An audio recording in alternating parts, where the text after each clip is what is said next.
আসসালামু আলাইকুম। আজকে চলে আসলাম আবারও ফুচকার রেসিপি নিয়ে। আজকে থাকছে ফুচকার দ্বিতীয় পর্ব। গত পর্বে কিন্তু আমি ফুচকার প্রথম পর্বটি আপলোড করেছি। আজকে আমি তৈরি করে দেখাবো কিভাবে ফুচকার জন্য পুরটি এবং টকটি তৈরি করতে হয়, সম্পূর্ণ রেসিপি। আশা করছি রেসিপি সবার ভালো লাগবে। রেসিপি ভালো লাগলে অবশ্যই চ্যানেলটি সাবস্ক্রাইব করে পাশে থাকা বেল আইকনটি প্রেস করে অল করে রাখবেন। তো চলুন মূল রেসিপিতে চলে যাই।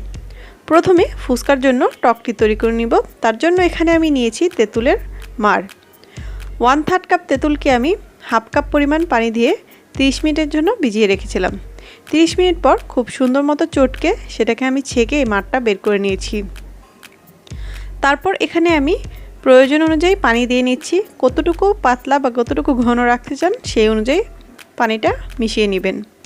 পানি দেওয়া হয়ে গেলে এখানে দিয়ে দেব 1 চা চামচ লেবুর রস। লেবুর রসটা অবশ্যই দেওয়ার চেষ্টা করবেন। লেবুর রস দিলে টকটা খেতে অনেক বেশি ভালো লাগে। দিয়ে দিলাম 1 চা চামচ চিনি। চিনিটা যার যার পছন্দ অনুযায়ী কমিয়ে বা বাড়িয়ে দিয়ে নেবেন। তারপর দিয়ে দিলাম হাফ চা চামচ চটপটির মশলা।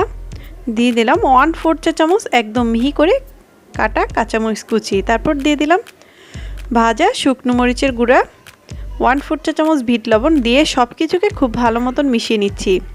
মিশিয়ে নেওয়া হয়ে গেলে এ পর্যায়ে লবণটাকে চেক করে তারপরে নর্মাল লবণ দিয়ে নিব। অবশ্যই লবণটাকে চেক করে নেবেন। এখানে দিয়ে দিলাম সামান্য পরিমাণে লবণ। লবণ কিন্তু বেশি দেওয়া যাবে না, তাহলে কিন্তু এই টকটা বেশি নোনতা হয়ে যাবে। তারপর দিয়ে দিলাম সামান্য পরিমাণে ধনেপাতা কুচি। দিয়ে সব কিছুকে মিশিয়ে নিলেই কিন্তু আমাদের ফুচকার জন্য টকটি একদম পুরোপুরি তৈরি। এবার এটাকে একটি সাইডে রেখে দিচ্ছি। অন্য একটি পাত্রের মধ্যে নিয়েছি আমি সিদ্ধ করে রাখা ডাবলি। এই ডাবলিটাকে আমি 4 ঘন্টার জন্য ভিজিয়ে রেখেছিলাম। এখানে আমি হাফ কাপ পরিমাণ ডাবলিকে পর্যাপ্ত পরিমাণ পানি এবং 1/4 চা চামচ বেকিং সোডা দিয়ে 4 ঘন্টার জন্য ভিজিয়ে তারপর সিদ্ধ করে নিয়েছি। আর আপনারা অবশ্যই ওভারনাইট ভিজিয়ে তারপর ডাবলিটাকে সিদ্ধ করবেন। সেক্ষেত্রে আর বেকিং সোডা দিতে হবে না। এটা সিদ্ধ করার সময় আমি কি অ্যাড করেছি সেটা আমি ডেসক্রিপশন বক্সে লিখে দেবো, সেখান থেকে দেখে নেবেন। এখানে নিয়েছি মিডিয়াম সাইজের একটি সিদ্ধ করে নেওয়া আলু।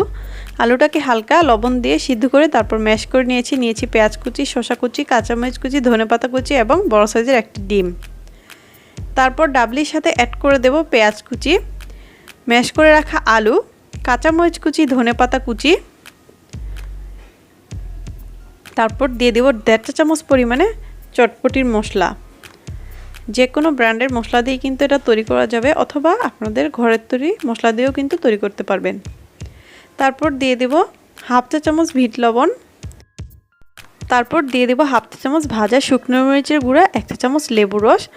মশলা এবং লবণ বাদে বাকি উপকরণগুলো আপনারা আপনাদের পছন্দ মতো বাড়িয়ে বা কমিয়ে দিয়ে নিতে পারবেন। এবার সব কিছুকে খুব ভালো মতন মেখে নিচ্ছি। মেখে নিলেই কিন্তু ফুচকার জন্য পুরটি একদমই তৈরি। এবার চলে এসেছি ফুচকাগুলো সাজুগুজু করানোর জন্য। তার জন্য এখানে একটি ফুচকা নিয়ে নিলাম। ফুচকাটা ভেঙে তার মধ্যে পুর দিয়ে দিচ্ছি। পুরটা যার যার পছন্দ অনুযায়ী কমিয়ে বা বাড়িয়ে দিয়ে নেবেন। একটি প্লেটের মধ্যে কিন্তু আমি একটি বাটির মধ্যে সেই যে তৈরি করে রাখা ফুচকার টকটা নিয়ে নিয়েছি। এভাবেই আমি কয়েকটা ফুচকা তৈরি করে নিচ্ছি। আমি যে পরিমাণ পুর আজকে তৈরি করেছি এই পরিমাণ পুর দিয়ে কিন্তু আপনারা মিনিমাম 30টার উপরে ফুচকা তৈরি করতে পারবেন। তারপর প্রতিটি ফুচকার উপরে শসা কুচি, পেঁয়াজ কুচি, ধনেপাতা কুচি, কাঁচামরিচ কুচি দিয়ে উপরে দিয়ে দিচ্ছি ডিম। ডিম দেওয়া হয়ে গেলে সামান্য পরিমাণে ভাজা শুকনো মরিচের গুঁড়া দিয়ে দিচ্ছি। আপনারা যদি ফুচকার মধ্যে অনেক বেশি ঝাল খেতে পছন্দ করেন সেক্ষেত্রে কিন্তু আপনারা সামান্য পরিমাণে বোম্বাই মরিচ কুচি করে উপরে দিয়ে খেয়ে নিতে পারেন। সেটা খেতে কিন্তু অসম্ভব মজার হয়ে থাকে। আমি সেটা দিচ্ছি না, তার কারণ হচ্ছে এই ফুচকাগুলো আমি তো একা খাবো না, আমার বেবিরাও খাবে। তাই এবার কিন্তু এগুলো খাওয়ার পালা। ব্যাস তৈরি হয়ে গেল দারুণ মজার ফুচকা। আশা করছি এই রেসিপি ফলো করে একবার হলেও আপনারা বাসায় তৈরি করে খাবেন। ইনশাল্লাহ আপনাদের কাছেও ভালো লাগবে। রেসিপিটি ভালো লাগলে অবশ্যই লাইক, শেয়ার, কমেন্ট করতে ভুলবেন না এবং আমাদের ফেসবুক গ্রুপটিও জয়েন করতে ভুলবেন না। তার সাথে ফেসবুক পেজটি অবশ্যই ফলো করে রাখবেন। সবাই অনেক বেশি ভালো থাকবেন, নিরাপদে থাকবেন। আল্লাহ হাফেজ।